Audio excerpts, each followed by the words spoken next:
Les événements s'enchaînent à toute vitesse pour le jeune Mark Grayson. Après la révélation de la véritable nature de son père et la disparition de ce dernier dans l'espace, c'est un véritable coup dur à encaisser pour tout le monde. D'autant plus que la nouvelle fait le tour de tous les médias après une fuite malheureuse du côté des services gouvernementaux. Désormais, tout le monde sait que le puissant Omni-Man est un traître et que son propre fils, Invincible, l'a rejeté pour continuer à défendre la Terre, son monde natal. Mais fort heureusement, personne ne fait le lien entre Invincible et Mark, et les gens pensent simplement que le jeune homme vient de perdre son père dans un accident tragique.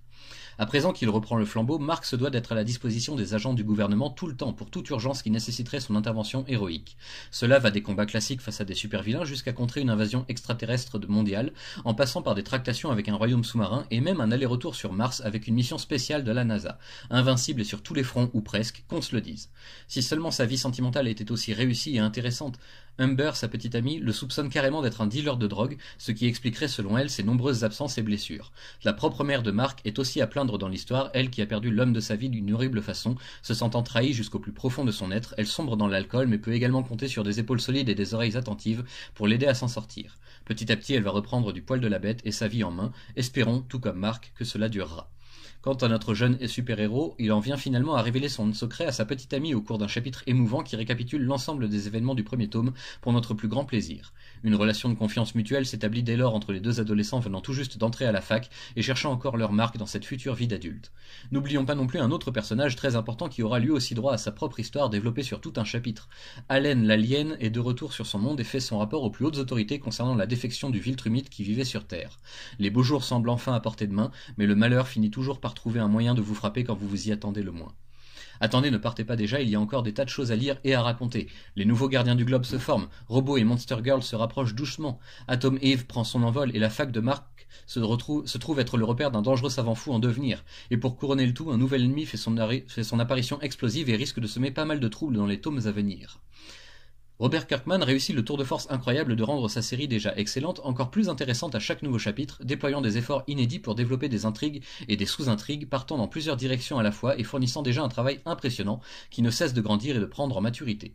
C'est bien simple, je ne peux pas lâcher l'album pourtant assez épais avant de l'avoir totalement parcouru, y compris la très respectable galerie d'illustrations en bonus de fin avec ses commentaires savoureux. Mais tout le génie de cette série ne revient pas exclusivement à son scénariste, le dessinateur est lui aussi à saluer grandement pour son travail et ses efforts. Merci donc à Ryan Otley, toujours aidé par son talent, et par les conseils avisés de Cory Walker, lui aussi toujours présent malgré ses autres activités. Invincible, c'est le condensé parfait de ce qui se fait de mieux en matière de super-héros dans les comics américains. Vous êtes découragé par les aventures à rien répétitives de Spider-Man, Batman, Superman ou autres Avengers?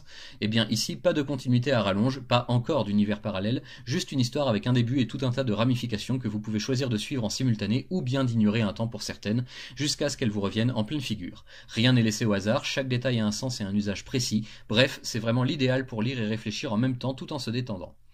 Pour les quelques personnes qui auraient vraiment du mal avec le format épais de ces grosses intégrales parfaites de chez Delcourt, sachez que l'adaptation en série animée devrait normalement se faire sous peu sur Prime Video, quelques extraits étant déjà disponibles en guise de démo. Franchement, ça laisse rêveur.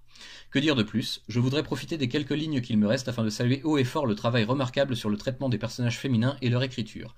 Qu'il s'agisse d'Atom Eve, de Monster Girl, de la mère de Mark ou bien de la copine de ce brave Allen, elles sont toutes extra et pensées comme des filles et des femmes modernes de toute culture et de toutes origines, y compris les personnages les plus secondaires servant de soutien ou de boussole aux principaux.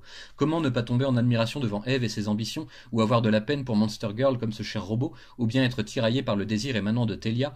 Bon, j'avoue que pour ma part, cette pauvre Humber ne me laisse qu'un brin indifférent, je la trouve un rien trop stéréotypé à mon goût. Mais je ne doute pas que son personnage prendra de l'importance avec le temps maintenant qu'elle connaît le secret de Mark.